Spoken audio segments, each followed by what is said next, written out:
Expedição Pé Brasil, hoje tendo a oportunidade aqui de entrevistar uma lenda viva da ovinocultura brasileira, meu amigo Geraldo Jonas, médico veterinário, com uma experiência, uma bagagem tremenda na ovinocultura. Geraldo, obrigado por receber a Expedição Pé Brasil. Eu que agradeço. Poder estar aí. Eu que agradeço a vinda de você. É sempre bem-vindo, meu amigo. Obrigado, meu Geraldo.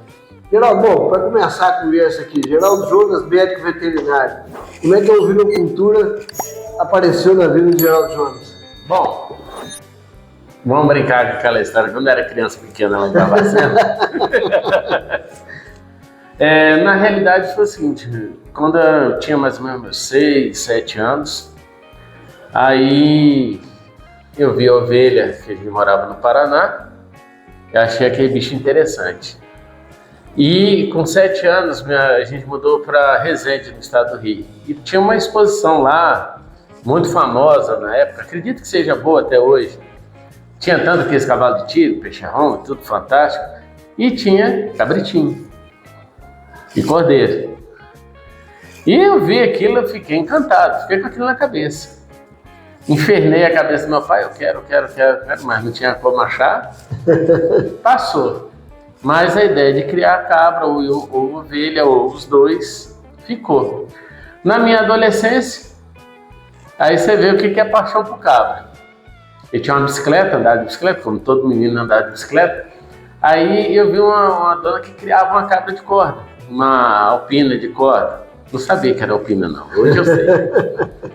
Mas assim, hoje eu sei. Na época eu sabia que era cabra. Era cabra, e já tava bom, tá? Show. Aí eu achei aquela cabra interessante, falei, não, vou criar, vou comprar, mas não tenho dinheiro. Aí eu falei com meu pai, falou, não, o que você quer fazer? Ah, pai, disse que a dona quer vender a cabra para comprar uma bicicleta. Ele, e daí? Eu tenho a bicicleta, então ela pode trocar da cabra. Ele falou, você tem certeza? Pensa bem. Pensa bem, o que você quer fazer? Mas por mim, você faz o que você quiser. Aí eu fui lá e fiz a primeira catira da minha vida. Fez a catira e trocou a bicicleta na cabra. Na cabra, Aí depois dessa cabra, arrumei bode emprestado, essa cabra cobriu, me deu um casal e aí por aí foi. Aí a gente morava num sítio pequeno, né, em Valência, estado do Rio. Depois de um tempo, né, saí para estudar e tal, aí acabou vendendo a cabra, né, vendia ela, os filhos e fui criar galinha caipira, porque a cabra tinha um problema. Ela amava as laranjeiras do meu pai. E aí começou a dar uns pequenos problemas de família. Aí eu tive que dispor da cabra. Mas fiquei com aquilo na cabeça. Beleza, passou-se o tempo, os anos, né? Entrei na faculdade. Aí entrei na faculdade deslumbrado, vou mexer com o cavalo. E aí tive a oportunidade de ser estagiário de grandes profissionais da equinocultura, né? Que é o professor Geraldo Heleno, o professor Cleiton Eustáquio Braga, o professor Biondini, profissionais de campo como Eustáquio, Rodrigo Lafetá, professor Rafael. Sempre equinocultura. Tudo equino. Aí do primeiro período até o nono. Chegou no nono período, praticamente 90% da graduação mexendo com equino. Aí eu decepcionei com algumas coisas assim, de atitude de pessoas segundo o cavalo, não com o animal, mas em relação às pessoas. E essa decepção foi tão grande que para mim o meu mundo acabou. Já desistiu da ideia? Desisti, chegou a passar pela ideia de trancar a faculdade e mexer com outra coisa. Aí uma bela hora vi lá uma aula, um anúncio de aula do professor Irã, caprino ovinocultura. Falei, eu gostava de cabra, por que não? E a didática dele, fantástica e tudo. Então fantástico. Aí aquele sentimento. Um abraço, professor Irã. Aquele sentimento foi como pegar uma brasa que estava apagando, soprar e jogar gasolina, né? Então o negócio. E aí eu comecei a devorar livros sobre cabra e ovelha. E não perdi a aula, não perdi a viagem, fiz a matéria, depois eu ia. Aí o pessoal vai, meu sapo é aqueles assim, não são da turma, mas acompanha na viagem.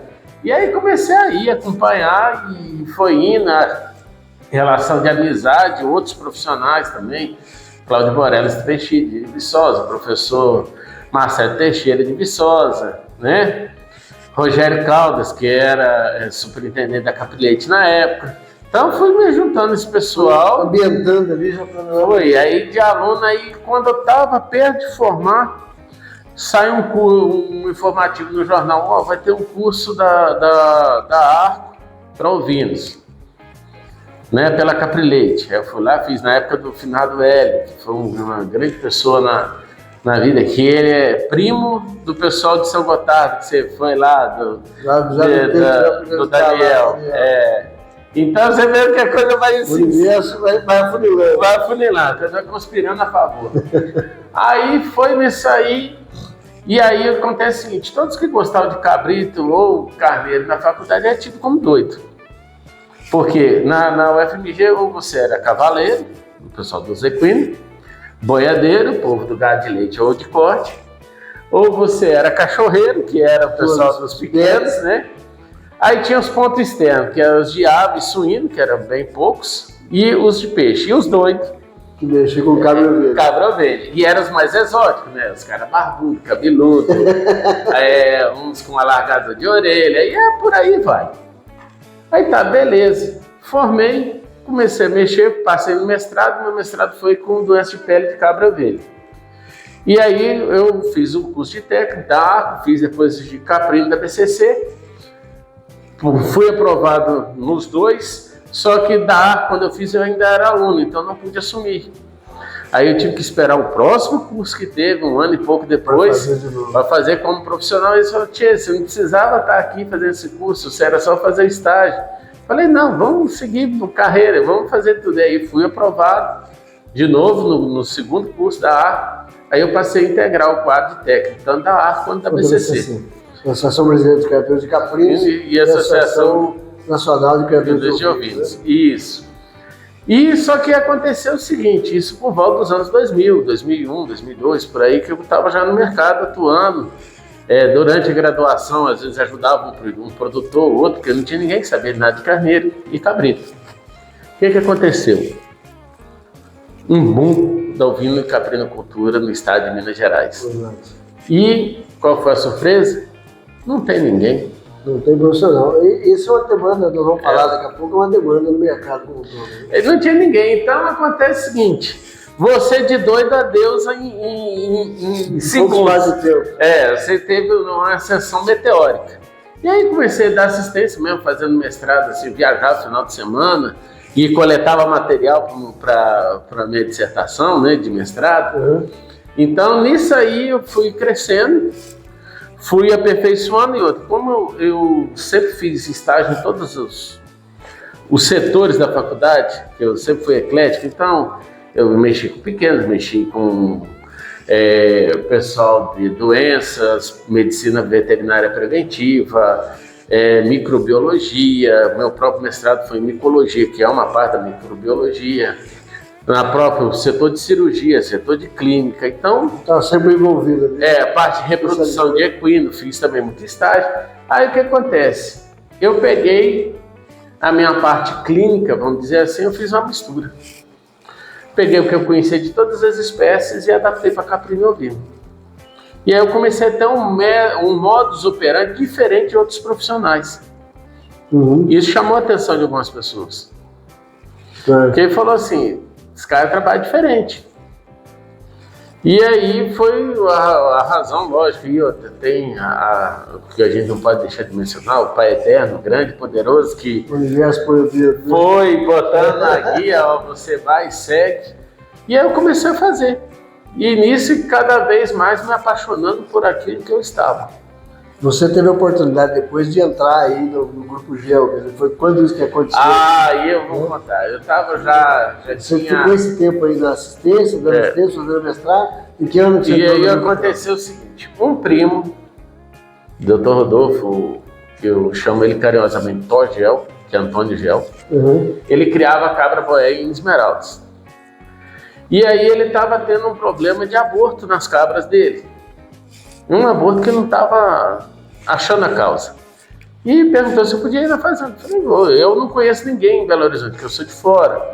Eu nasci no Rio, rodei o país todo, meu pai era militar, era sargento do exército, então rodamos várias regiões. Fomos parar de Valença, que era a terra natal da minha família, né? Depois, e olha que os avós eram de Minas, região do Rio Preto, né? Região de Rio Preto, Santa Rita de Jacutinga, Santa Bárbara de Monte Verde e Congonhas do Campo, os troncos mais antigos de lá. Aí, tinha a ideia de voltar para Minas. Aí eu estou só fazendo esse rodeio para você ver como é que a vida é complicada. Voltar para Minas. Aí fomos para o Tocantins, Brasília e Tocantins. Lá em Tocantins saí de uma cidade chamada Dueré, pequenininha e maravilhosa Dueré. Tenho saudades desse lugar. E muitas amizades deixei lá, pessoas que foram importantes na minha vida. E aí de Dueré vim para fazer vestibular em Belo Horizonte. Foi quando você voltou para Minas, passou e passei e fiquei.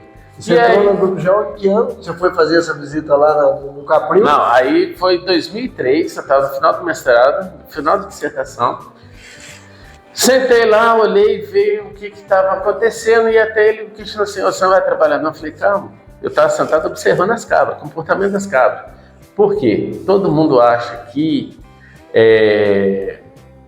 doença é exatamente por causa que todo problema reprodutivo é doença, e não é. E aí já tinha feito exame, gastado dinheiro, e nada dava. E aí eu cheguei, sentado, eu falei, tem uma frase minha que ele, toda vez que ele me vê, ele fala assim, se esse homem perguntar para você se tem luz, fala que não. Que ele tá, não, você não vai trabalhar não, eu falei, calma. Não, mas ele tem que fazer, não, calma, vou olhar para o rebanho todo. Eu perguntei assim, tem luz? Falou, tem. E a gente saiu do Corral às 3h30 da manhã. Os peões me odiaram no primeiro dia. E beleza, onde que foi? Eu sentado observei que tinha uma cabra que estava em relação de dominância.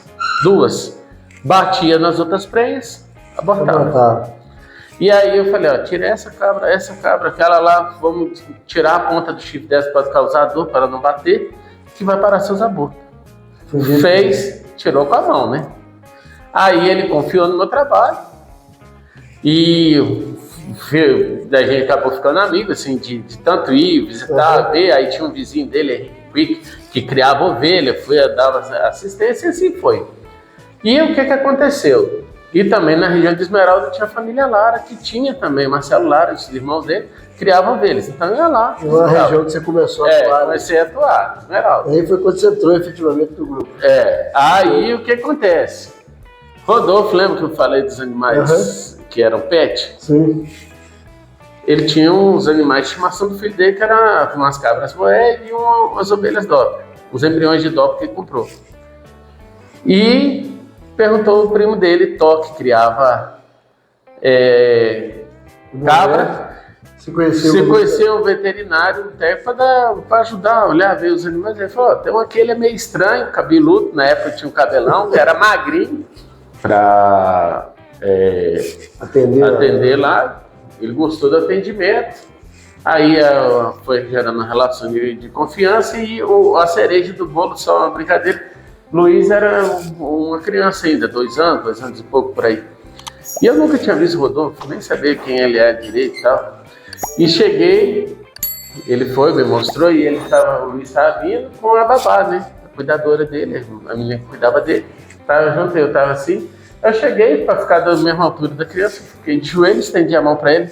Bom dia, patrãozinho. Apertei a mãozinha dele, olhei para a cara dele e falei, você paga, mas quem manda é ele, porque ele é o dono. Aí ele começou a ir, falou, esse cara é doido, né? E daí foi ficando, foi gerando uma relação de confiança, né? Até que surgiu a oportunidade da primeira importação. Aí abre aspas rapidinho sobre a importância de um livro. Eu fui no segundo Simporte na Paraíba, e tinha um sul-africano vendendo um livro de raça Doppler do Novo Tempo, Novo Século. E esse livro, muita gente passando, ignorando o cara lá, era de um escritor chamado Dolph Lundgren, um cara que escreveu o padrão do Doppler. E eu comprei. Muita gente falou, Doppler é só moda, isso não vai virar, não. E eu peguei e estudei o padrão. Estudei, vi as curiosidades, como o padrão tem todo um programa de seleção, forma que ele foi feito em base de melhoramento genético, e estudei aquilo. Quando a raça explodiu, ninguém sabia. Quem sabia? Geraldo. Então, por causa de um livro. Oportunidades. E aí, essa história de um livro me levou para outros continentes.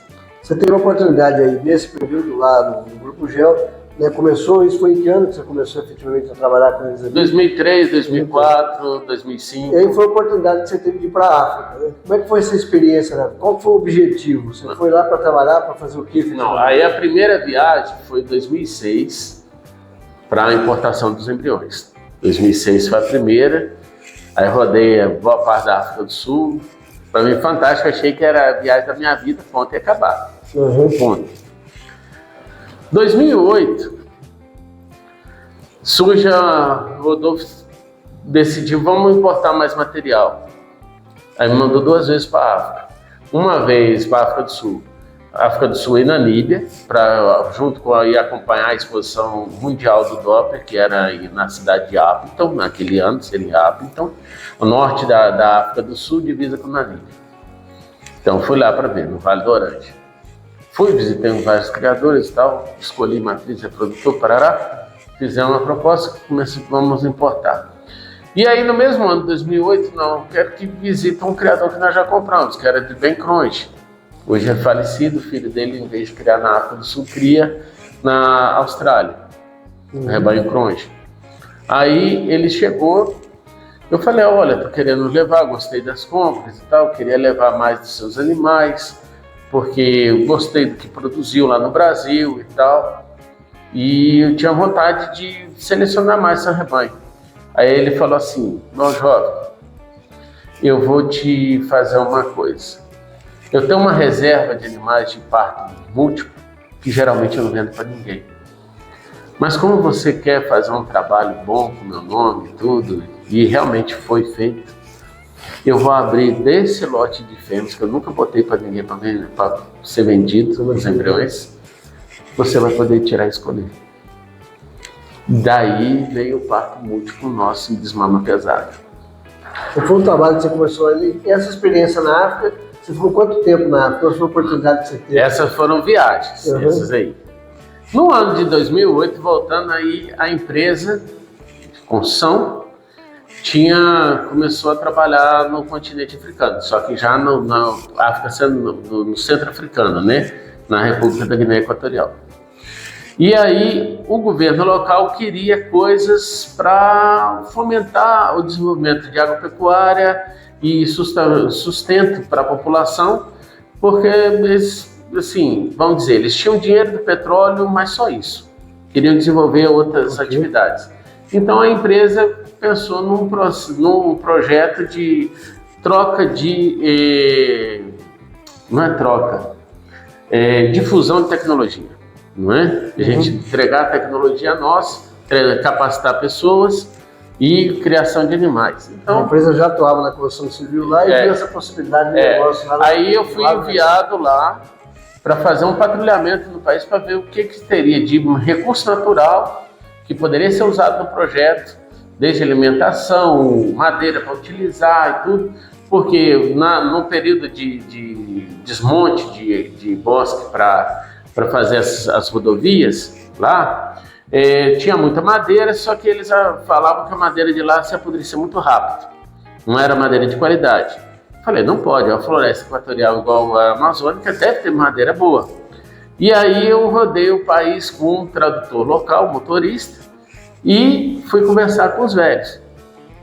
Com a minha família de histórico, de pai, a gente já tirava madeira, aqueles fogo lenhador do passado, né? Tirador de madeira, meu pai me ensinou a conhecer a madeira aqui no Brasil.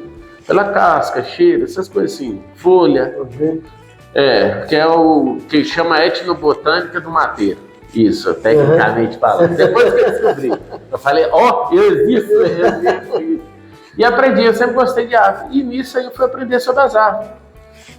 Quando eu voltei, eu sabia as árvores que era boa para quê, o que era bom para fazer palanque, coluna, que era boa para tábua, que era boa para teto, com o nome em fã, que é o dialeto, o nome em espanhol e às vezes o nome francês também. E aí fui prestar um relatório e vi outras coisas. Ó, a gente pode trazer cabra, ovelha, coelho, galinha, porque as que tem aqui são incipientes, nós podemos melhorar. Lavoura disso, lavoura daquilo, usar uma banana melhorada para produzir alimento. Ficou quanto tempo lá? Essa primeira prospecção foi de uns 15 dias. Tá, isso em 2008. Aí eu preparo, foi o requisitado da empresa elaborar um projeto para implantação lá. E aí aquela pergunta, você tem coragem de ir? Eu falei, vou a qualquer lugar. Nesse meio tempo, aqui no Brasil, continuando, eu atendia antes o Vale do Jequitinhonha fazendo trabalho humanitário. Guarde essa informação para frente. Trabalho humanitário, projetos com o professor Irã, reitoria, a pró-reitora doutora Marizinha, professor Vladimir, que é o Vlad, né, que era da Belas Artes, que ele ensinava artesanato, essas coisas assim, beleza, ponto. Cheguei, projeto pronto, dimensionado, a criação que precisava, desenhos estruturais a fazer à mão, aí tinha a equipe da empresa, passava aquilo para o AutoCAD, fizemos uma fazenda tipo Lego, então tinha lateral padrão, que aí é só você multiplicar, os esteios eram padrões. Isso aí era para caprinocultura? Para construir a parte caprina e vinocultura. Em que país da África? Guiné Equatorial. Guiné Equatorial. Aí, como para facilitar a implantação, as peças de madeira eram colocadas em base de concreto pré-moldado. Então, o concreto tinha um encaixe, a peça de madeira vinha, encaixava ali e você montava o galpão. A ideia foi feita para que você fizesse uma fazenda pré-moldada. Igual você comprar uma casa pré-moldada de madeira, a fazenda seria assim. E assim foi. E aí eu fui designado, olha... Isso foi um projeto do governo local. Aí eles queriam no governo, só que chegando lá o governo pediu uma coisa e quis outra. Além do projeto, eles queriam um veterinário residente para cuidar dos animais da presidência. Aí você tinha de tudo. Gado, ovelha, cabra, vários tipos de boi, vários tipos de cavalo, vários tipos de ave doméstica e selvagem, vários tipos de animal selvagem, tinha de tudo. Um zoológico realmente privado lá do governo local. Exato. E aí eu fui e comecei a estudar igual um louco. Nunca estudei tanto na minha vida, porque tinha muita doença que eu nunca tinha ouvido falar. E aí eu fui estudando, vendo a clínica e tal, e eu não tinha apoio de laboratório. Então eu era o Ministério da Agricultura, o IMA, o laboratório, o veterinário de campo e a força sanitária, tudo numa pessoa só. Ou seja, eu trabalhava de 5 da manhã até aí 5, 6 da tarde, chegava em casa, tomava banho, jantava, parará, e estudava de umas 7 horas até meia-noite, 1h da manhã. Isso todo dia. Essa foi uma rotina que você foi a rotina. Vamos falar dessa experiência aqui exatamente no próximo bloco, desse trabalho que o Geraldo fez da Guiné Equatorial, e vocês vão entender o porquê que nós estamos trazendo esse assunto para voltar na ovinocultura e na experiência que o Geraldo tem nesses anos todos de ovinocultura. Esse período que você ficou na Guiné Equatorial, foi quanto tempo que você ficou lá, efetivamente, quando você foi implantar esse projeto e acabou ficando também para atuar como médico veterinário lá do Rei, né? Isso. Bom, foram 3 anos e meio.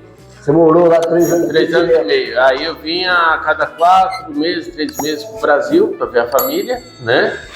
E ficava de 9 a 21 dias, dependia da época do ano, e retornava. E demoramos para a implantação do projeto em torno de 1 ano e meio, até desboscar a área, fazer as instalações, construir, plantar pasto, plantar capineira, plantar área de silo, tudo. E aí vem o seguinte, eu tenho que trazer os animais. Aí fomos fazer um estudo, vamos comprar animais do próprio continente africano? Aí eu vi, os animais daqui não resistem a confinamento, não são selecionados. Que eram animais de campo, efetivamente. Campo e outra, tudo que é tipo de doença impossível imaginável tinha. E aí eu fui obrigado a fazer um quarentenário lá, para receber os animais que eu ia importar e a estrutura. E aí eu falei, bom, então eu vou trazer dos meus animais, que eu já conheço, porque eu peguei uma linhagem que era de pasto, transformei e adaptei ela para um sistema semi-intensivo. Então, uma chance de sucesso maior. Começamos a preparar os animais aqui no Brasil. Então, de importador de material genético, vocês passaram a exportar animais também de volta para a África. Isso, animais e tecnologia. Foram as duas coisas que foram feitas. Então, começamos a trabalhar em conjunto. A equipe fazenda água fria, produzindo os animais, escolhendo os animais que viajariam, tanto puros, mestiços, cabras, ovelhas, né? E aí estamos decidindo, vamos mandar de avião ou de navio.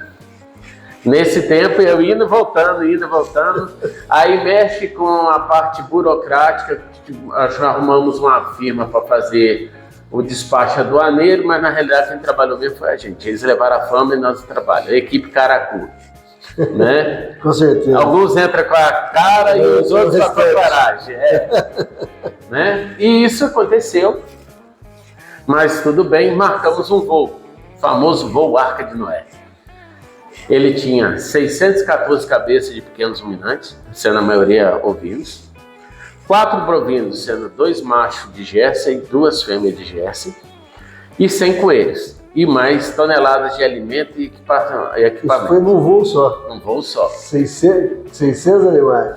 Eu levei 2 tratadores comigo, e eu e mais equipe. No voo tentava se falar inglês, e olha que o meu inglês é igual de índio. Bem morolesco, pesado. Aí o que acontece? Voamos 8 horas de voo, porque o voo cargueiro é mais rápido. Aterrissamos na ilha capital chamada Malabo. Aí foi assim, a operação de guerra da minha vida. Aterrissamos nesse voo e aí tem uma coisa, um segredo. Quando você traz animais em voo, tem que se obrigar o piloto a manter a circulação de ar dentro da aeronave, senão os animais morrem sufocados.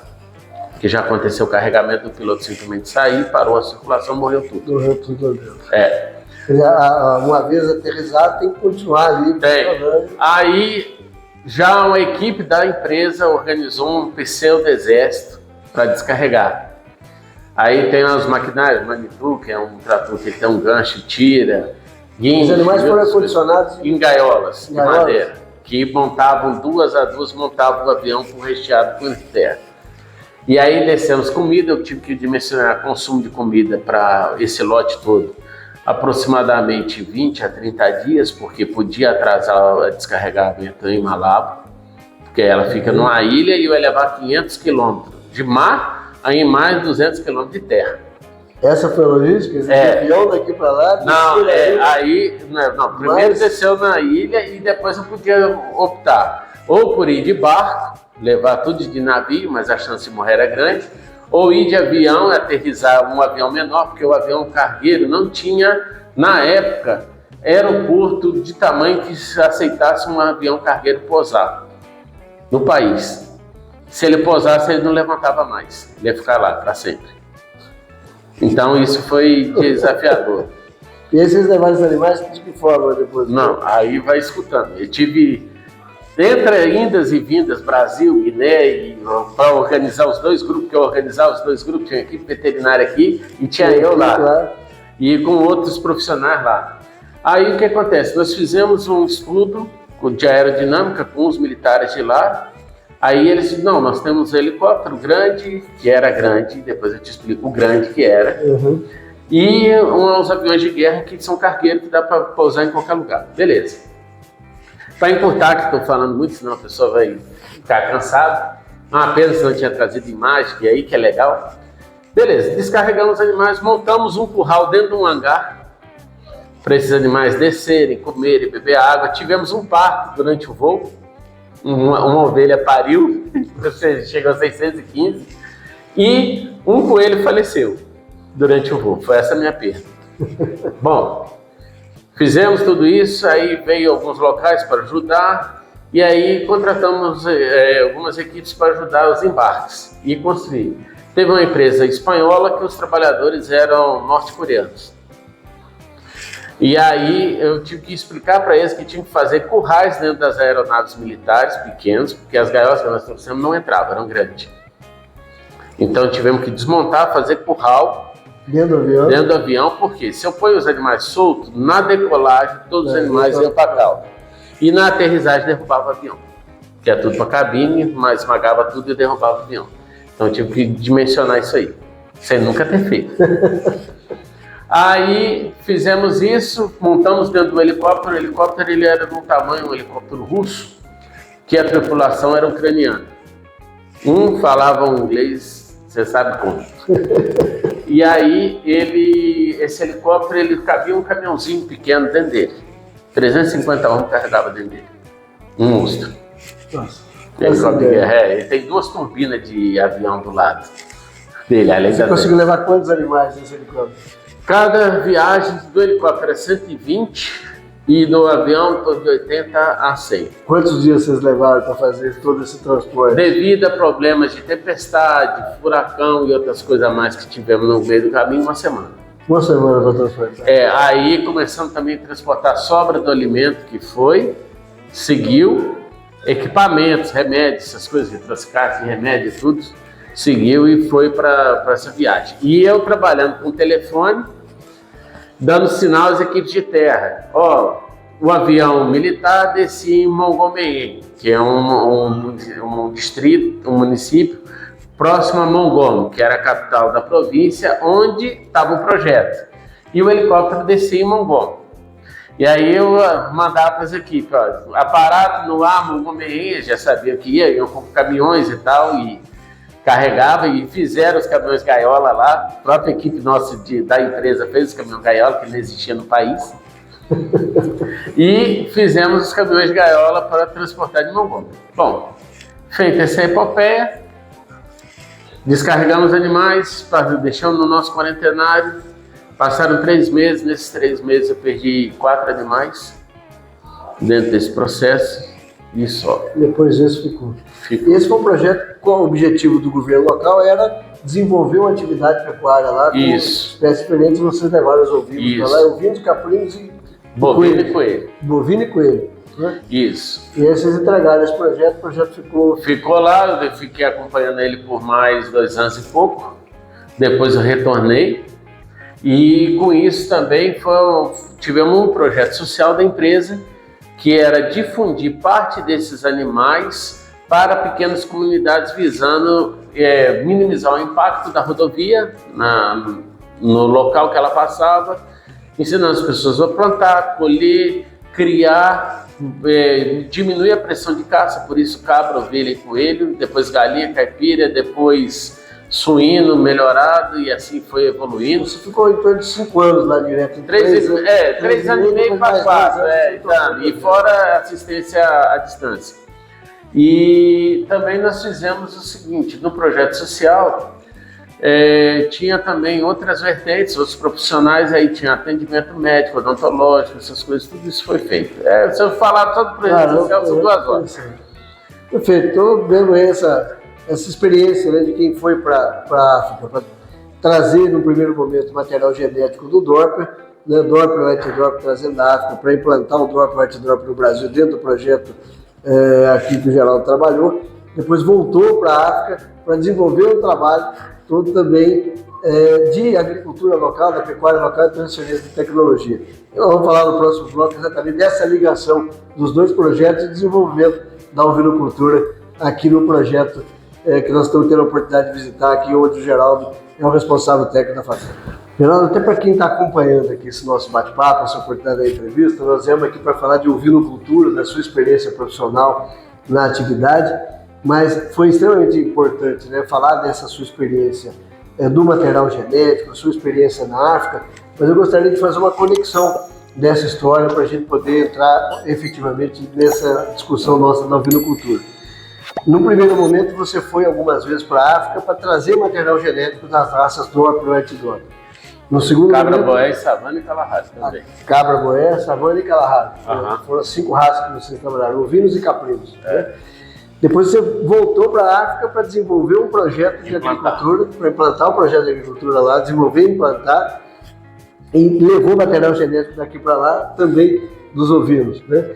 Como é que foi essa conexão e como é que você vê essa experiência desse tempo que você teve na África, desse trabalho que você teve na África, para desenvolver um projeto de ovinocultura e para a sua formação profissional dentro da ovinocultura? O que eu aproveitei da conexão entre esses dois mundos? Eu tive acesso a várias culturas diferentes lá, muçulmanos, árabes, tribais e tudo. E vi modos de criação também tradicionais, aplicação de remédios, isso também que eu passei por Angola, passei pela Nigéria, então fui vendo essas coisas desse tipo. E aí o que eu usei desse sopa de conhecimento e cultural que teve? Eu utilizei adaptando no modelo de criação. Okay. E cada vez mais explorando o quê? Confinar o animal e dar resistência. Aquela ideia desde o começo que a gente falou em outros eventos, né? Quando você visitou a fazenda da Cara Preta. Então eu usei esses pilares para adaptar os animais e procedimento. E fiz não só aqui, como em outras propriedades que a gente dá assistência então, também. Na verdade, te deu possibilidade de um universo totalmente diferente daquele acadêmico, simplesmente. Exato. Você, né, da formação profissional de médico veterinário, mas a trazer toda essa experiência de um continente né, totalmente diferente do nosso aqui, de vários aspectos, mas com manejos diferentes, trabalhos diferentes que você pôde implantar aqui. Além disso, aí eu comecei a ter uma visão não só do ovino como animal de criação, de ter a visão do abate, ter a visão do aproveitamento, subprodutos, consumo até de pele como alimento, isso eu vi lá. Então, outros tipos de aproveitamento que são culturais lá e que você tem a possibilidade no futuro de implantar. Isso. E nessas andanças eu fui cada vez mais amalgamando esse conhecimento e trazendo para a realidade tanto do micro produtor de lá, que você via aquela coisa tribal, e vendo a coisa dos grandes, a extensão da África do Sul, e fui misturando isso aí. E tentando aplicar isso aqui, tanto aqui na Cara Preta, como em outros projetos, até alguns conhecidos, você já foi, você já passou e viu que já, nas Pés Geradas, já passou por aqui. Então, o que acontece? A gente foi fazendo isso. E eu fui pegando um sentimento dos povos nômades lá, que você não encara a ovelha, a cabra ou o gado como um bem material, você encara como um modo de vida. E isso foi ficando atrelado a mim. Então, aquele sentido de pastor nômade, de andar com cajado, eu comecei a pegar isso aí. E a ver o seguinte, a habilidade que eles tinham de conhecer seus animais. Eles conversavam com os animais. A vivência. A vivência. E aí eu fui treinando o olho para diagnóstico, fui fazendo muita necrópsia, que era a ferramenta que eu tinha de diagnóstico. E lá você tem características assim bem interessantes, né? Você fala que você tem as tribais ali que trabalham pequenos rebanhos, que fazem esse trabalho novo e tal, mas você teve experiência também na importação de material genético de fazendas comerciais, né? Gigantes. Como é que como é que são essas fazendas lá comerciais? Como é que é o desenvolvimento da ovinocultura? Uma coisa que choca na ovinocultura, por exemplo, sul-africana, em relação ao Brasil, eles não preocupam com instalação luxuosa. Tudo muito simples, mas funcional. Outra, o rebanho é extensivo, porque é a questão climática, eles não têm o costume de tratar o animal no coxo. O animal totalmente come a campo. E essa foi a característica de desenvolvimento do Orthodox. Isso. O animal adaptado àquela região. De savana, de deserto. Deserto frio. O Karuru, o Kalahari, eles trabalharam assim. Então, eu fui vendo essa questão e fui vendo poxa, nós estamos meio na contramão, nós estamos tratando demais nossos animais. O que nós estamos querendo? Mostrar um bicho gordo, bonito? É isso que interessa na ovinocultura, um bicho de exposição? Nada contra a exposição, por favor. Não estou falando mal de quem faz, pelo contrário, admiro e gosto. Tanto é que eu estou aqui hoje por causa da exposição, entendeu? Isso foi há vários anos atrás. Mas aí eu vi o seguinte, artificializar demais o animal não vale a pena. Eles lá, a questão é o seguinte, tem que ser produtivo e dar dinheiro. Esse foi o pensamento sul-africano que eu trouxe para mim. Quer dizer, de fato, é uma atividade comercial, empresarial, Exato. focado na gestão do animal. Outra coisa, todos eles têm um núcleo de genética e a grande maioria é produtor de carne. Só que o reprodutor do núcleo de genética, depois de um certo tempo, ele passa para o rebanho de carne. Ou seja, a mesma genética top que está aqui de pista, vamos dizer assim, ela também está circulando no rebanho geral. E esse trabalho de desenvolvimento genético na África do Sul foi um trabalho do produtor ou também foi um trabalho de governo? Houveram instituições envolvidas? Foi o produtor que foi o motor disso? Como é que isso funcionou? Na realidade, houve um casamento entre governo, instituição de ensino e produtor. Na década de 30, se eu não me engano, 20, 30, eles tinham muito cordeiro, só que não tinha padrão nenhum. Animais péssimas carcaças e tal, e não conseguia exportar por causa disso. E aí eles criaram um programa de melhoramento, daí surge o Doppler, que eles pegaram a raça nativa, materna, que era Persa Cabeça Negra, e depois o Dorset Round, uma raça inglesa, para cruzar, e o meio sangue disso aí entre cruzar e produzir o Doppler. Mas teve um trabalho todo de melhoramento e observação. Foi quantos anos de desenvolvimento da raça lá? Para chegar do Doppler no White Doppler? Que ela tem mais de 80 anos de seleção, 80, 100 anos, quase 100 anos. Como é que você vê hoje o rebanho nacional do Doppler, do White Doppler, comparado com o que você viu lá, né? E esse tempo de evolução aqui no rebanho aqui? Nós estamos próximo do que você viu lá, já melhoramos muito, já até passamos. Olha, o trabalho do brasileiro, o brasileiro é um povo fantástico, cara. Eu fico puto quando as pessoas menosprezam, né? O nosso povo fala que o brasileiro é atrasado, selvagem, não educado e outras coisas mais adjetivos que não cabe aqui falar. Mas eu acho o seguinte, o brasileiro na parte de criação e produção, ele é fora do comum. Eu acho o negócio brasileiro tá... fora do comum. Né? Ele pega qualquer raça e adapta e faz do jeito dele. O que nós vimos, por exemplo, o exemplo do zebu. Zebu. Ao longo do tempo... Aí o que eu falo? O nosso Doppler hoje é melhor que o sul-africano? Não. Mas o nosso Doppler é bom para a nossa situação, que é diferente dele lá. Perfeito. Entendeu onde que eu quero chegar? Claro. Eu não estou depreciando o trabalho deles, pelo contrário, se eu pudesse, continuaria trazendo genética para poder ir temperando a minha sopa de melhoramento que eu tenho aqui. Correto? Isso é uma coisa legal de se fazer.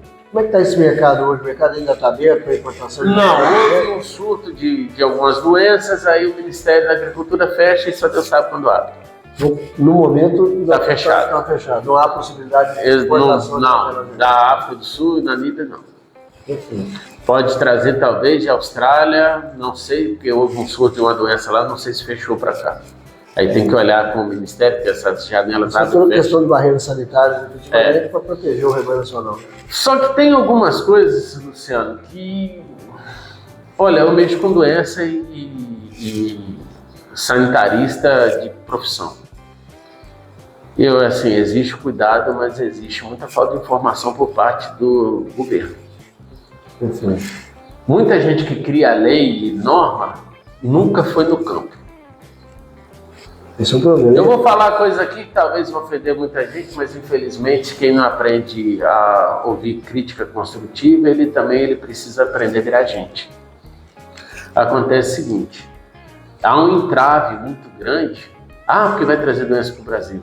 Embrião traz doença? Sêmen pode trazer doença? Pode, mas se for bem feito, todo o protocolo, não.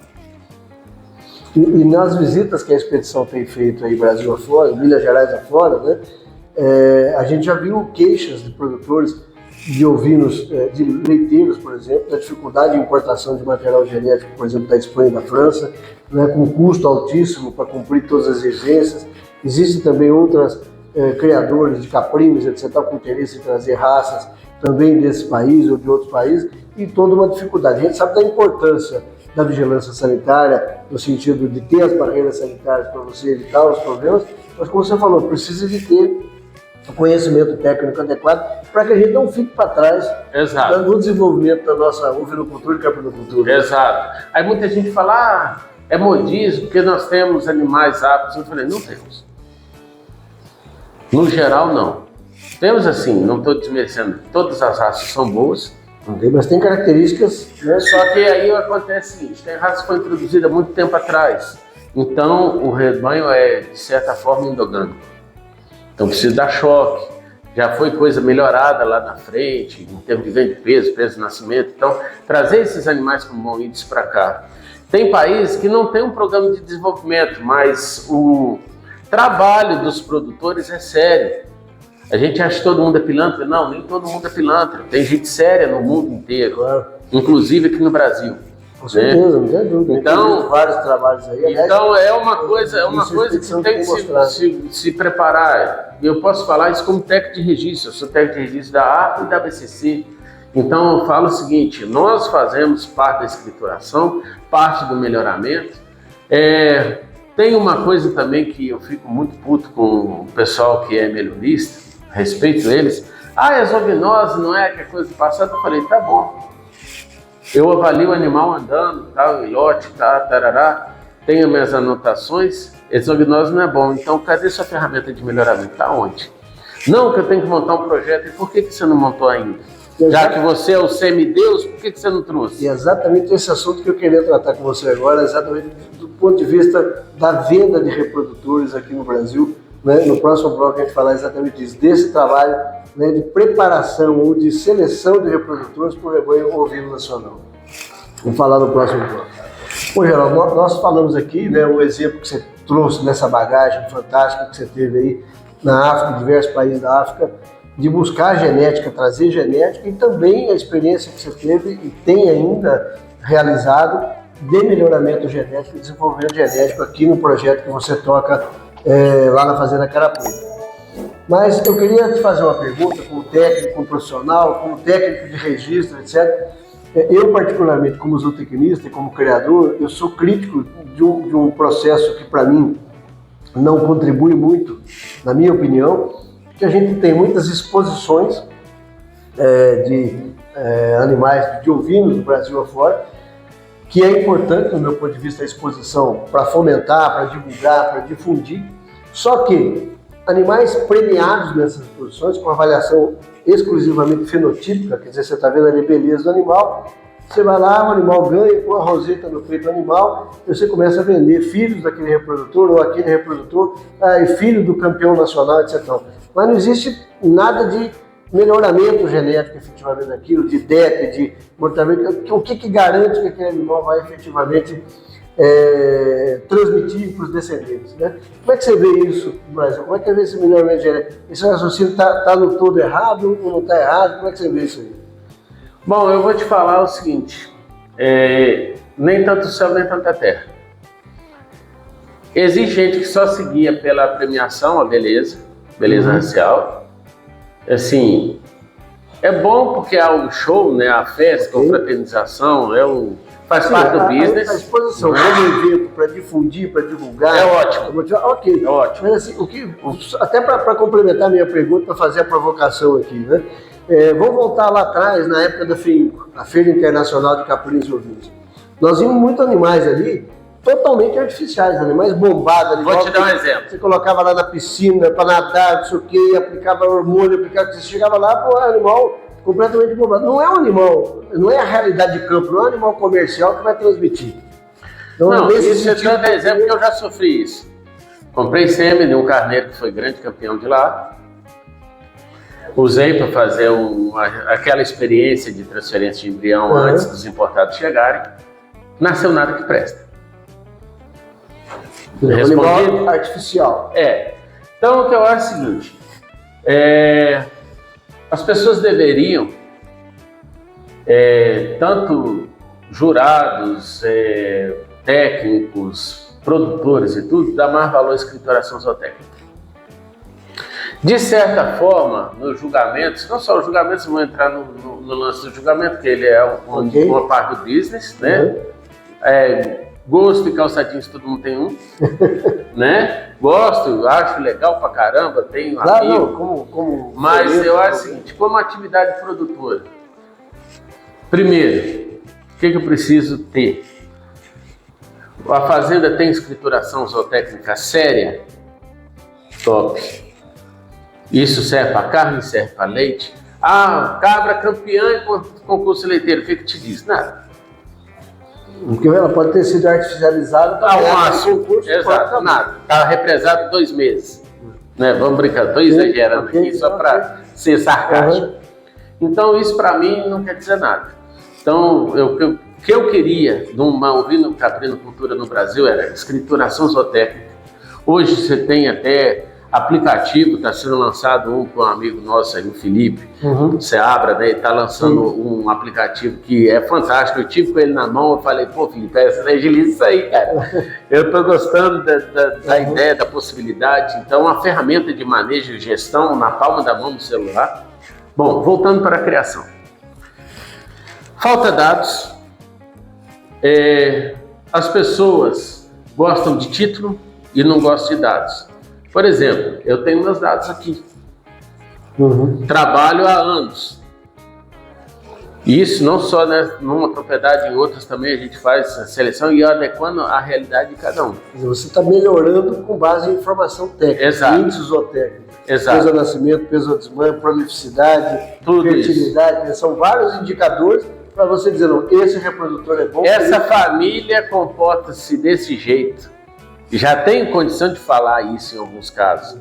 Mas não é o que a gente vê hoje, não, das posições. Existe o achismo, existe subjugar os técnicos que trabalham dessa maneira. Por exemplo, um técnico que só olha a parte produtiva, ele nunca vai ser chamado para exposição. Nunca. De fato, porque a avaliação dele é evidentemente em cima de dados de informação zootécnica. Por exemplo, se eu faço até e a coisa começa assim, te fala, olha, o reprodutor tem que ser bom, mas eu também tenho que aprender a escolher matrizes. Então ensina exognose para matrizes, a gente ensina as pessoas a fazer isso, tanto para cabra, ovelha, vaca, rinoceronte, o que você quiser.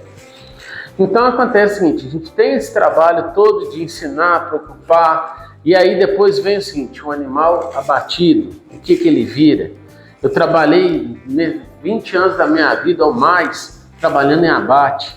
E aí, nesse ponto, nós estamos trabalhando aqui com a ovinocultura de corte, falando da ovinocultura de corte, do desenvolvimento desse mercado, de ampliação do mercado brasileiro na ovinocultura de corte. Se o meu negócio é corte, o meu cordeiro tem que ser eficiente no sentido de um bom rendimento de carcaça, o tamanho dos cortes adequados. Sim. E aí vem esse trabalho de seleção genética focada nisso.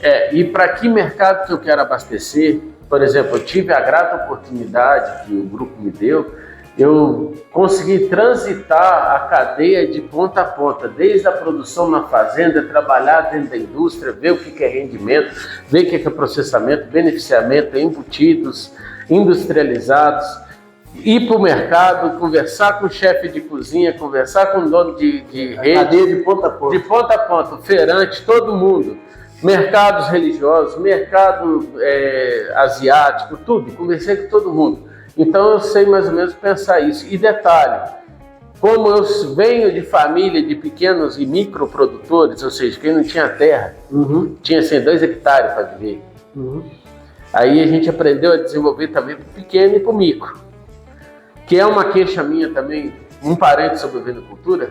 Por exemplo, não tem equipamento para pequeno produtor, para microprodutor, não tem implemento. Aí uma crítica que eu faço agora para as universidades, quem quiser vir de pau, vem aqui, eu estou aqui para discutir mesmo, que aí vamos ver se você já sujou sua rotina ou não. Né? Não me interessa se é pós-doc, o diabo que seja, papel aceita tudo, inclusive algumas coisas que a gente deixa no banheiro. Exatamente. E aí agora vou encarnar o capeta agora. É o seguinte, Europa, Ásia e África, os caras têm implemento de tração animal para trabalhar de todo jeito. Por que o Brasil acabou com isso? E a gente vê pequenos equipamentos aí, enfernadeira, enfardadeira, né? Ensiladeira, enfardadeira de rolo, tudo puxado a cavalo, manual, tem de tudo. Os chineses são fantásticos. Né? Exato. Então os caras não querem... Com custo acessível pequeno. Não, tudo acessível. Tem uns caras que trabalham, o que eu quero? Ser saudosista? Não, cara, não é que eu sou saudosista. Acontece o seguinte, eu já fui feirante, eu trabalhei de manual, já arei morro de enxadão, eu tinha boi parar a terra, morro. E aí lembrando, né, nós estamos cada vez mais com dificuldade de oferta de mão de obra na área rural. Exato. E mecanizar vai fazer parte desse processo para manter a Exato. produção, né? E aí precisa disso. Onde estão as escolas aí de mecanização agrícola?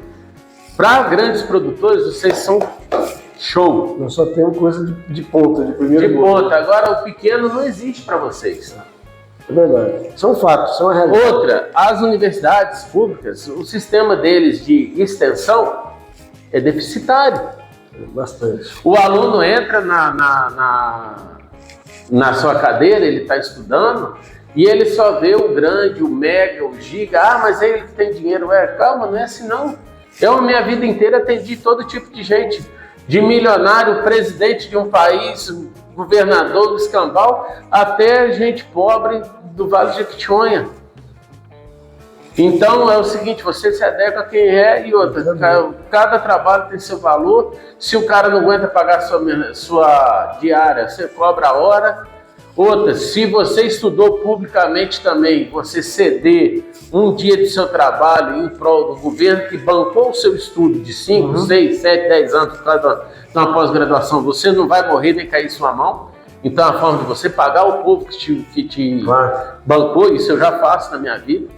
É normal lá em Barbacena, eu estou lá no meu sítio, lá chega pessoas assim que eu sei que não tem condição financeira, eu atendo de graça. Você sempre fez isso, né? Você sempre fez com vários produtores de sempre faço isso, mas você está desvalorizando. Não, cara. Aí teve um senhor que falou, não, moço, eu tenho que te pagar. Eu falei, não, essa consulta está paga. Ele falou, como se eu não paguei nada? Eu falei, para mim estudar, dinheiro que era para a sociedade veio para eu poder estudar. Então a sua consulta está paga. Seu trabalho, o imposto possibilitou. Pagou, né? Então eu sou agradecido a você. Jânio, o que você vê que falta dentro desse processo de seleção genética na ovinocultura? O que poderia ter, falando em ações de governo, ações de produtores, de associações, a própria ACO, a BCC, etc., para que a gente tenha um programa sério de melhoramento genético focado em indicadores zootécnicos para alavancar efetivamente a capinocultura e a ovinocultura? Dinheiro governamental para fomento. Se fomenta muita porcaria no Brasil, principalmente a cultura, não vou entrar no caso, mas é uma ofensa à humanidade que é feita aqui. Se tem algum artista, foda-se. Já visto que a gente vê com lei Vanir, exato, da forma que é gasto. 1/10 do que dá para esse povo, você mudaria a vida de milhões de pessoas. No meu ponto de observação, tudo bem. Dinheiro governamental, as instituições pesquisarem o que é útil, não o papel que ele quer publicar na Nature, o raio que parta, foda-se. Publica uma coisa que seja útil e aplicável. Segundo, profissionalismo dos criadores, que tem muito criador que não é criador, ele tem. E eu tenho que tem rico, pobre, miserável, milionário, tem tudo. Em algumas oportunidades nós discutimos, tem 3 tipos de produtor, né? O que tem, o que cria e o que produz. Que produz. Qual é a diferença dos 3? Como é que é a história? Então vamos lá. O que tem? Ele tem uns animais lá. Pode ser 2, 3, 100, 200, 5 mil, ele tem. Por quê? Ele não escritura, não faz nada. Tem lá. Vende de qualquer jeito, não tem padrão, não tem nada. Ele tem. Então o que cria? Aí ele vai, produz aquilo ali, tem uma certa escrituração, mas ele não sabe se está dando dinheiro, se está prejuízo. Tá lá. Tem indicadores zootécnicos, tem nada. Mas faz a coisa melhor do que o que tem. Melhor, é um passo. E tem o cara que produz, que ele sabe quanto que custa a ração dele, quanto que custa a luz dele, quanto que custa a hora ao homem, quanto que custa tudo. Que aí ele não briga com o frigorífico por causa de preço, ele vai brigar o seguinte, pela eficiência dele e outra, a eficiência e o produto que ele está entregando. Eu entrego um cordeiro de 35 quilos, posso entregar um de 35 quilos, que ele é só osso.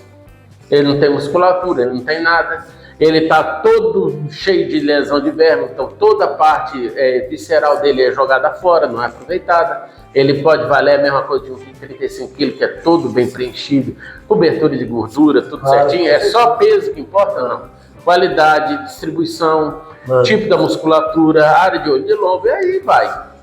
Então eu acho o seguinte, é um trabalho que tem que chamar a responsabilidade de todos. Profissionalizar de fato, independente de tamanho. Exato. Eu sou pequeno, médio ou grande, eu tenho que ser profissional. De micro, pequeno, médio, grande, gigante, giga, do que for, seja profissional. Para ter eficiência. Né? Para ter eficiência. Aí precisamos pesquisa sobre alimentação, formas de alimentação, forma de guardar isso aí. Já tem. Não, tem, mas precisa chegar na ponta. Exatamente nesse planejamento que eu quero tratar com você no próximo bloco, para a gente falar da necessidade do produtor introduzir a ovinocultura e a caprinocultura de forma profissional com planejamento. É o que eu quero provocar aqui no próximo bloco. Então, Geraldo, na sua visão, né, dentro disso que a gente falou do profissionalismo, a gente falava aqui das necessidades que nós temos para chegar no melhoramento genético capaz de desenvolver a ovinocultura com profissionalismo, com indicador zootécnico. Então, o que você vê que falta realmente para fechar?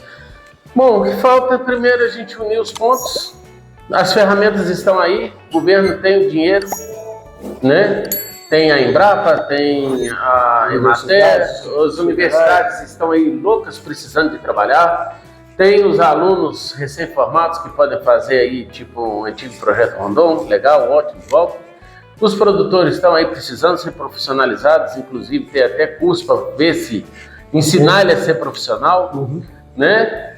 E a questão é a seguinte, de unir todos esses atores, tirar o espírito o meu, em terra de pirar um pouco farinha no meu prato primeiro, então vamos chegar e pensar o seguinte, que nós temos que trabalhar todos em mente igual, visando uma coisa só, que é produzir com mais qualidade.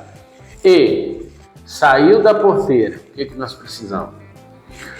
Uma rede de comercialização estabelecida, uma rede de indústria estabelecida, que é o quê? O abate, que é o principal gargalo do abate, e depois nós temos o gargalo do leite. A distribuição, efetivamente. Para chegar no consumidor final. Né? Do abate. Ah, mas eu tenho que montar só frigorífico grande. Quem te falou? Inclusive a expedição já teve a oportunidade de visitar pequenos produtores que montaram abatedor para 5 animais. Fantástico. Está lá pronto, e aí inspecionado, organizado para atender o mercado. Aí agora eu vou fazer uma pergunta, daqui a pouco o conselho manda me caçar. Um produto com sim. Qual a diferença dele com sim? Com a inspeção, com os cuidados sanitários, com as boas práticas na educação, nenhum. Se foi o microbiológico, ele está bem feito. Exatamente. Se ele tem as boas práticas, que é o principal. Claro. O animal de origem é um animal sadio, tarará, tarará. E o envasamento, o congelamento, a distribuição dentro do padrão. Então o que nós precisamos também, de parte do governo, chamar os colegas do Ministério, conversar com eles, vamos pensar em unidades menores, pé direito menor, bicho é pequeno, 6 metros o bicho fica voando, não tem como, então vamos pensar nisso. Não preciso ser piso de azulejo, eu posso ser um cimento queimado, polido, eu posso ser parede de metal. Ser assim, mais flexível, exato, na realidade do pequeno e médio produtor. E aí eu preocupar mais de a qualidade. A qualidade é o norte. Fundamental. Aí eu perguntar primeiro, em vez só material de construção, pensar também assim, de tratamento de água, que é uma coisa que é fundamental, isso influencia mais na qualidade do que outras coisas. Sim. Bom, então a ideia está dada. Existe hoje já uma flexibilização da legislação, já está muito melhor do que era no passado, sem sombra de dúvida, com a figura aí dos consórcios, com a figura do CIS, de outras situações, mas também a gente, durante a expedição rodando, a gente viu ainda assim, mesmo com a flexibilização, muita interpretação da lei de acordo com o técnico. Quer dizer, um técnico interpreta a lei de um jeito, outro interpreta do outro exige de um jeito, é a mesma lei. Para um interpreta do jeito, e outra, tem uma coisa que eu vi no passado, não sei se está assim, mas é assim, a gente traumatiza, é aquela história, cachorro que foi mordido de cobra tem medo de linguiça. Então acontece o seguinte, no passado a gente, nessa militância para poder viabilizar tanto laticínio, quanto micro-laticínio, quanto micro-abatedor, aí as pessoas pegavam, tem que ser assim, assim, assado, eu falei, me dá um modelo, não tem. Nunca não tem, não. Você constrói, depois me chama e eu dou pau. A parte ambiental também. Aí tem dinheiro, né? A parte ambiental também. Existe uma coisa chamada bom senso. A gente está precisando botar bom senso na vida da gente. Então, por exemplo, quanto de resíduo eu vou gerar? Eu preciso fazer uma estação de mega tratamento ou uma caixa d'água com um biodigestor vai resolver o assunto? Entendeu? Então, de fato, é uma série de temas, né, que nós e aí eu volto a convidar os atores, universidades, Embrapa, Emater, né, venham. Nós, profissionais de campo, não somos inimigos, pelo contrário, nós somos fãs de vocês. Eu tive a oportunidade do frigorífico da Cara Preta, eu trabalhar num projeto que era da Embrapa. Eu adaptei todos os equipamentos, embora a Embrapa não reconheça que a gente faz isso, é engraçado, a gente faz todo o trabalho e eles não são capazes de reconhecer, mas isso é outro ponto. Eu adaptei todos os equipamentos que eram para suíno, eu adaptei para pequenos ruminantes. Então isso aí foi feito, foi legal demais a experiência, gostei demais de trabalhar com os pesquisadores deles, junto com a empresa Engemac, que fez teve a ideia, né? Teve a ideia, que executou o processo. Então, sou agradecido a todo mundo. E nesse aspecto que é o importante, né? Quer dizer, na realidade, essa união de esforços entre órgãos de pesquisa, né? Seja universidades, institutos federais, Embrapa, o governo através dos seus órgãos, seja estadual ou federal, com aporte de recursos, e atendendo a demanda real do produtor, é que vai fazer a coisa andar. Exato. Aí a gente vai conseguir melhorar por que não vende mais ovino e caprino. Barreira cultural. Aí a televisão tem um grande fator nisso aí. É uma coisa revoltante. Qualquer programa ou novela de chinfrim que tem por aí, a pessoa, eu vou comer uma buchada de bode e tal, aí passando mal. Ou igual um outro programa, que não vou mencionar nome, não, bode é incomível. Cara, tu sabe preparar? Você se diz cozinheiro e não sabe que a base da alimentação do Mediterrâneo, Oriente Médio, Ásia, caprino e ovino, você não sabe que come lá tudo, tanto o novo quanto o velho? Porra, que de caramba de cozinheiro, fuleiro é você. Essa questão cultural é importante, a campanha, né, a publicidade. E aí é um projeto, né? Quer dizer, isso a expedição tem procurado trabalhar, e nós estamos levantando todas as informações, diagnósticos, dores, demandas e tal, exatamente para mostrar o que falta para que a ovinocultura e a caprinocultura seja de fato pujante, geração de renda e emprego, e que esteja na mesa do consumidor cortes de ovinos, cortes de caprino, derivados do leite de cabra e leite de ovino. Isso é fundamental. Então é que a gente precisa ser eficiente dentro da fazenda, custos controlados, tentar produzir com os insumos mais baratos e de melhor forma possível. Fora da fazenda, a indústria, seja ela o tamanho que for, trabalhar com excelência, qualidade, garantir a segurança alimentar para quem está consumindo, seja ela assim, CIP, CISB, o que seja. Bem-vinda seja a inspeção, tá? Pós-venda, vendeu da indústria, foi para o comércio tem o preço certo, não adianta trabalhar só valores exorbitantes, isso aí para mim é fora de realidade. Até porque nós temos uma renda do consumidor que é limitante. Aí o que acontece? E aí, como é que está esse mercado? Você teve a oportunidade agora de ficar, em quantos meses você ficou em São Paulo? 7 meses. 7 meses prospectando o mercado. Falando de mercado, então, como é que está esse mercado? O que você vê com o mercado hoje? O que é mais interessante é o seguinte, Luciano. Temos uma demanda absurda, não vende mais porque falta produto. O principal fator de influenciar preço é a importação. Então, mas aí eu queria pegar um gancho da sua conversa, fazendo aqui um pinga-fogo já aqui, né? Nós temos de um lado, e a gente está vivendo isso, é uma expedição, eu tive a oportunidade de visitar várias propriedades, onde o produtor está desmotivado com a atividade pela dificuldade de venda.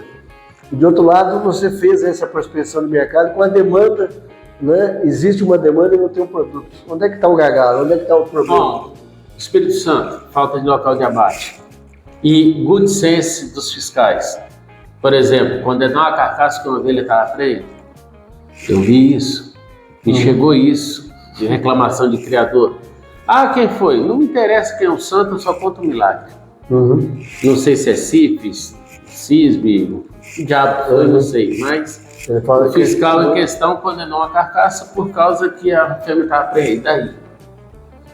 E qual o problema da carcaça? Qual a doença que tem no animal freio de ser abatido? Não, é um pecado, o problema é seu. A crença é sua, não tem nada na legislação. Mas o que você acha que está faltando esse área de ligação? Que eu estou achando entre o produtor que está desanimado e o mercado que você prospectou que não tem o produto. Então, primeiro, unidades de abate pulverizadas e mais próximas dos centros de produção. Segundo, rede de comercialização, atende mercado local e vê unidades que tenham pelo menos o CISB para poder circular de uma unidade da federação para outra. Isso aí ajudaria muito. né? Unidades pouco maiores, que aí, no caso, até pensando no mercado para fora, porque nós produzimos animais que a Austrália e a Nova Zelândia não têm, mas agrada o paladar africano, agrada o paladar asiático, e principalmente da área do Oriente Médio. Um ponto. Isso falando de exportação, mas nós não estamos dando conta de atender nenhum mercado. Não, mas são mercados. São mercados, aí eu tenho que te dar o leque. Claro. Aí fala assim, de questão da importação. Qual o problema? Se chega vários materiais importados, com preços às vezes subsidiados, outros não. Então a concorrência com o nosso produtor é desleal. Você não acha que a importação, de certa forma, ela permitiu e possibilitou também o consumo? Ela foi benéfica, olha só, ela é benéfica porque ela mantém o hábito. Exato. Não sou contra. Aí eu bato lá no meu produtor, nós temos que ser eficiente. Ok. Aí tá faltando.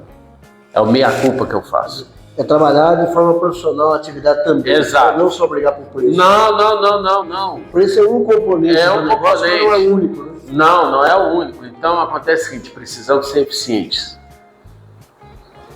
O produtor de caprino ovino ele tem que deixar de, desculpa a palavra, por favor, não se ofenda, pensamento de mendigo.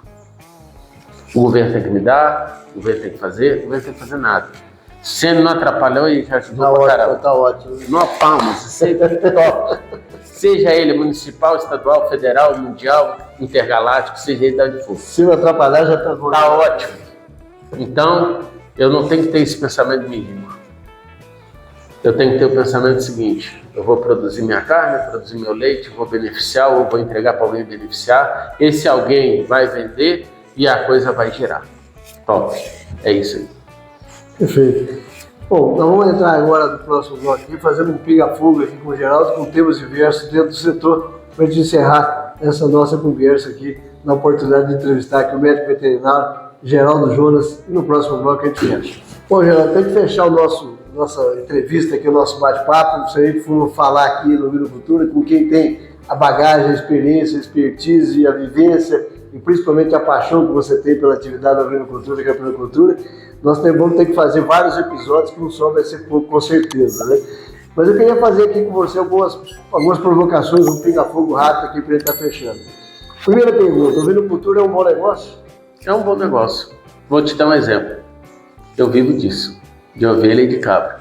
Não tem R$1 que chega na minha casa que não seja de ovelha e cabra. Para o produtor? É um bom negócio, porque se ele não tiver dinheiro, não dá dinheiro, ele não vai ter dinheiro para me pagar. Então é um bom negócio para ele também, desde que ele seja profissional naquilo que eu falei. Ter os custos, produção, ser eficiente na produção de comida, ou comprar comida barata, ou ele ser eficiente em processar o produto dele, aí agregar valor do produto dele. E isso vai se tornar um bom negócio. Dentro do mercado, você acha que há espaço para o crescimento da ovinocultura comparado às outras proteínas, né? Boi, porco, frango, peixe, por exemplo? Qual que é esse espaço que a ovinocultura tem para crescer no mercado interno brasileiro? Olha, Luciano, se a gente trabalhar igual tem sido trabalhado incessantemente durante anos, aprimoramento de receitas, qualidade de consumo, fazer demonstrações de carne de boa qualidade, trazer uma boa memória gustativa, afetiva sobre a carne, leite, derivados de caprino e ovino, aí o mercado só tem a expandir. E também preço acessível, porque eu não penso ovino e caprinocultura só para sustentar a população A. Eu penso em produtos que vai trazer produto de qualidade de A a Z na nossa sociedade. Tá bom? Qualquer um vai ter opção de comprar. Exatamente. Eu quero que o mais humilde coma carne de carneiro, como o mais rico também, como coma o queijo de cabra e outra. Eu sou a pessoa mais inclusiva que você pode imaginar em termos de consumo. Você é um profissional que dá assistência técnica, além do trabalho que você faz lá na Cara Preta, né, do trabalho, do projeto, como responsável técnico e trabalhando com genética, enfim, todo o trabalho que você faz na Cara Preta, mas você também presta assessoria, assistência a outros produtores. Como é que está o perfil do caprinocultor, do vinocultor brasileiro, do ponto de vista da profissionalização da atividade? Você vê avanço de quando você começou para hoje? Tem avançado. Muitos não avançaram mais porque as dificuldades o mataram. Eu tive cliente que faliu tentando tirar um CIF, porque ia um fiscal, mandava erguer uma parede, vinha outro, mandava derrubar. Isso ficou 10 anos, até que o cara exauriu, financeiramente exauriu, acabou com os animais, tchau e benção, acabou. Como é que você vê hoje a atividade da ovinocultura nas propriedades, pequenas e médias propriedades, e como é que você vê um produtor podendo, de fato, viver dessa atividade nessa dimensão de pequena e média propriedade? Olha, é uma opção interessante, só que eu falo o seguinte, eu vim de pequena propriedade, de família, e a gente nunca guardava os ovos num balaio só. Então eu defendo a ideia, tanto é que eu tenho um sítio e estou tentando fazer isso. Tem ovelha, cabra, uma fruta, uma verdura, temperos, abelha. Diversificar. E outra, tudo que eu esteja no meu alcance de mão de obra, no máximo mais um ajudante ou 2. Associativismo e cooperativismo na atividade. Bom, já fui membro de cooperativa também, aí o problema todo é o seguinte, por que as cooperativas no sul do Brasil, centro-sul dão certo, e mais centro-oeste, sudeste para cima já não dá tanto? Por quê? Cultura. Ah, você está dizendo que eles são melhores? Não, porque os caras vieram imigrante, tudo fodido, chegou aqui, trabalharam junto, tinham o costume de fazer mutirão, trabalhar em conjunto, um comprar do outro, então eles aprenderam a trabalhar juntos. Mas a palavra cooperação faz parte da cultura. Então hoje o que eu acho que deveria ser interessante, nós trabalharmos o sentimento não de ter vantagem sobre o outro, mas ter empatia com o outro e trabalhar juntos. Aí o sucesso é absoluto, seja em qualquer região do Brasil. E o associativismo, o cooperativismo para o pequeno e médio produtor é a solução. É a solução, porque ele pode comprar em conjunto, vender em conjunto, brigar por direitos em conjunto e brigar por direitos e deveres em conjunto. Então tudo facilita, eu acho que é fundamental. Como é que você vê hoje, dentro da atividade, essa oferta de profissionais, né, zootecnistas, veterinários, técnicos, focados na atividade para atender o pequeno e médio produtor, seja através de programas oficiais de Senar, Emater, etc., e até mesmo as consultorias particulares? Eu vejo o seguinte, profissionais temos, muito bons por sinal, um ou outro é fora da regra, mas isso tem em todo canto. Claro. Eu acho que tem um grande problema o seguinte, o assistencialismo por parte do produtor. Ele acha que o técnico vive de vento. E assim, eu não incomodo de não cobrar por um serviço para quem realmente precisa, que não se cobre. Uma coisa que chateia e é ofensivo, eu vejo comentários em grupos de WhatsApp, eu prefiro não responder, que é o quê? É um tal de um cego guiando o outro para a beira do abismo junto. Então, eu li, eu vi, eu copiei do outro, eu falei, cara, de boa. Você acha que eu gastei 10, 15, 20 anos da minha vida trabalhando, estudando uma coisa, você acha que o Zé Ruela, que tem há 2 meses, comprou um bicho, ele é criador, ele sabe tudo? Pelo amor de Deus. Aí eu vi no YouTube, tem um dó, cara. Isso é ofensivo. Buscar realmente assistência técnica com profissionais que seja técnico, que tenha competência. Exato. E conhecimento técnico. E isso também é o seguinte, se o técnico que está te assistindo, ele não tem conhecimento, descarta. Que é uma coisa também que me deixa pé da vida. Veio gente de tudo que é a área, migrou para caprino e ovinocultura, só que desconhece. Cabra, ovelha não é uma vaca pequena, ponto. Entendeu? Ponto. Então acontece o seguinte, cara, se você quer viver disso, seja profissional, estude, leia, conviva. Até porque o produtor que está pagando o técnico, ele tem um custo com aquilo. Exato. Ele não pode ser guiado ali ou insucesso por informação. Exato. Faça jus ao seu ganho. Outro, dinheiro é sagrado e dos outros mais ainda. Tenha boa conduta, não seja um pilantra, não seja um ladrão de diploma. Entendeu? Ética, desmanada. Ética, outra. Se você gosta de ser fofoqueiro, seja no raio que pá, mas não no meio profissional. Para com a cultura de querer pegar o serviço do outro, denegrir o colega. Mudar realmente... Mudar a cabeça. Aí chega um ponto que é mais fundo, Luciano. Não é só caprino, ovinocultura, é tudo. Nós temos que ter aula de civilidade. As pessoas hoje em dia esqueceram a civilidade. Verdade. Esqueceram a educação básica, de casa. A educação se tem em casa. Estudo e formação se tem na escola.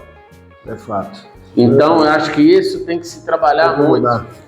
Aí eu chamo o auxílio disso aí, um parênteses rapidinho, as entidades religiosas, porque as pessoas, pelo menos que tentam dar uma certa moral, esquece só a bênção, prosperidade, isso aí serve para cristão, católico, muçulmano, judeu, budista, umbandista, candomblé, qualquer um, mas ensina as pessoas a ser gente, com valores, e não ver valores e não ver preços. É fundamental, né? Valores. Valores, eu acho que é o fundamental. Hoje nós estamos carentes de valores. É verdade.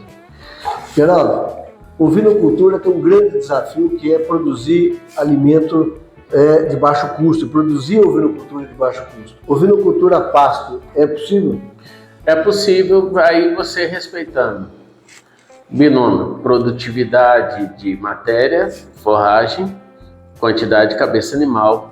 Lembrando as estações difíceis do ano, então, ou ter pasto reservado e sal proteinado para comer a macega no período seco, ou ter silagem estocada, ou ter feno estocado. Tirar da cabeça que feno é uma coisa cara, não é coisa cara, porque é feita desde anticristo. Inclusive nós vimos aí, fazer até um parênteses, nas nossas visitas, produtores fazendo feno na pequena propriedade, com baixo custo, né, e utilizando a roçadeira costal. Sim. Nada mais do que isso. Sim, então eu acho o seguinte, temos que nos reinventar. Outra, eu admiro os que fazem transhumância, que são aqueles migram com os animais, por causa da convivência que eu tive, eu acho fantástico. Então uma coisa, quem sabe por que não aqui? A ovinocultura a pasto, tendo todos os cuidados necessários do ponto de vista sanitário, etc., e conduzindo adequadamente a atividade, você vê viabilidade na condição dela 100% a pasto, com a experiência que você já tem, inclusive lá no Carapreta, que você faz boa parte do ano na pasto. Né? Sim, é possível sim. Bom, nós vamos caminhando para o final aqui da nossa conversa. Nós temos muito mais para conversar, não tenha dúvida disso. Eu queria agradecer imensamente você receber a Expedição Bem Brasil. Eu gostaria que você deixasse uma mensagem final aqui nesse nosso bate-papo, nessa nossa conversa. Bom, eu vi durante a minha fala, eu fui, de certa forma, injusto com Minas Gerais, sobre a questão dos governos. É um governo que tem trabalhado muito para viabilizar a produção tanto de queijo quanto de carne em pequena escala. Então eu retifico minha fala, e faço minha culpa. Parabenizo algumas prefeituras que têm tido um trabalho fantástico de fazer o seu sim, seus secretários de saúde, inspeção lá. Cara, sem brincadeira, sou apaixonado pelo trabalho de vocês. Tem muito trabalho interessante sendo feito, viabilizando a atividade rural. Esse é um ponto. Então eu já fiz minha culpa aqui, que eu não posso descer o pau de todo mundo. Há pessoas, uma pérola. Espero que os outros órgãos de inspeção até se espelhem nisso, né? Se espelhem nisso. Aqui nós tivemos para fazer, quando fui fazer o frigorífico do Carapreta, o IMA deu muito apoio, não posso reclamar deles. Então, eles viram a importância, então tenho que agradecer eles também. Mas sobre mensagem, eu ia falar o seguinte: nada nesse mundo é fácil. Não tenho dúvida. Então, se eu te falar que tudo é uma maravilha, eu estou mentindo. Eu estou nessa luta há alguns anos, 20 alguma coisa, 23, 24 anos, por aí ou até mais. Tenho orgulho e paixão pelo que eu faço. Vivo de ovelha e cabra. Essas duas espécies me fez andar por 7 países, trabalhando. Nunca fui um cara de fazer turismo, pelo contrário. Elas me levaram trabalhando. Então, foi elas que abriram a oportunidade de eu aprender outra língua, né, a poder conhecer outras culturas e tudo. É meu modo de vida, tanto é que eu me considero um pouco nômade também, que eu não paro em canto nenhum. E agradeço ao convite. O Luciano sabe me encontrar, os que me conhecem, os que não conhecem, quiserem também, estou aberto à discussão ou ao aconselhamento. Recebi estagiários muitas vezes na minha vida. E através da ovelha cabra eu consegui mudar a vida de muitos jovens que estavam aí desenganados por caminhos tortuosos e voltaram. E uns trabalham com ovelha cabra hoje, outros trabalham com outras coisas totalmente diferentes, mas o conceito nós conseguimos fazer aquela coisa que é o educar. E civilidade, e se tornaram pessoas assim de uma humanidade incrível. Todos eles hoje são meus amigos, alguns eu considero não só como amigos, mas como filhos, entendeu? E sobre filho também, assim, como eu sou um cidadão do mundo, né? Eu tenho a fortuna de não ter meus filhos junto de mim, por problemas não da minha parte, mas de outra parte. Né? E se eu peço, eu sei que essa história, um pouco que vocês ficaram conhecendo aqui de Geraldo Jonas, que possa chegar aos meus filhos. Não tenho dúvida. Porque... Vamos ter uma parte da história, entender e conhecer, né, Geraldo Jonas, profissional veterinário. É uma forma deles saberem um pouco quem foi e quem é o pai deles. Entendeu? Que pelo menos às vezes não quer escutar do próprio, mas escuta da boca dos outros. Então, o produtor, o que você deixa começar com o nosso produtor? O produtor fala o seguinte: se você gosta do que faz, acredite nos seus sonhos. Seja o mais profissional possível, busque aconselhamento. Tem aí, a cultura hoje é diversa e em todas as partes você tem acesso à informação em todo canto, tem muita coisa boa na internet, tem livros à disposição, tem as universidades que prestam um trabalho fantástico, os institutos federais, as faculdades particulares também, não estou menosprezando ninguém aqui, tá? Todos são importantes. Busque, procure pessoas sérias para estar junto. Não se esqueça daquela parábola bíblica, né? Me diga com quem andas que eu te direi quem és, né? Então, se você anda com pessoas honestas, você vai ser honesto. Se você gosta do jeitinho, você já é picareta, então não reclama do seu futuro. Então, seja sério, pense que o que você faz para produzir aquela comida, aquela coisa como se fosse para você mesmo, e seguindo a filosofia do Oriente, você é o que você come. Então, se o animal não deve sofrer ao ser abatido, o animal ao ser ordenhado não deve sofrer, porque aquele leite não tem estresse, você não se torna um estressado. Então, esses são os conhecimentos que eu posso deixar para o produtor. E faço votos às pessoas que precisarem. Quiser entrar em contato, entre em contato. O que eu puder ajudar alguém, eu ajudo. Não falei nada com o objetivo de ofender ninguém, mas são verdades. E a verdade, infelizmente, dói. Os que têm poder na mão da fiscalização, da inspeção, do que tudo, comecem a fazer um sentimento assim, de meia-culpa. Antes de eu ser punitivo, eu seja educativo. Ensine as pessoas o que é certo e o que é errado, quais são as boas práticas, depois eu posso punir. Se o cara age má fé, tudo bem, seja duro. Né? Haja na lei do olho por olho, dente por dente, mão por mão, nariz por nariz, né? Pé por pé e orelha por orelha. Agora, se a pessoa é uma pessoa que você vê que quer lutar, que está lutando, então, em vez de você jogar tudo dele fora, destruir ou matar, o que seja, estenda a mão, ensine, ajude. Possa efetivamente. Exato, faça um mundo melhor. E cada um, Deus dá a oportunidade de melhorar um pouco da criação.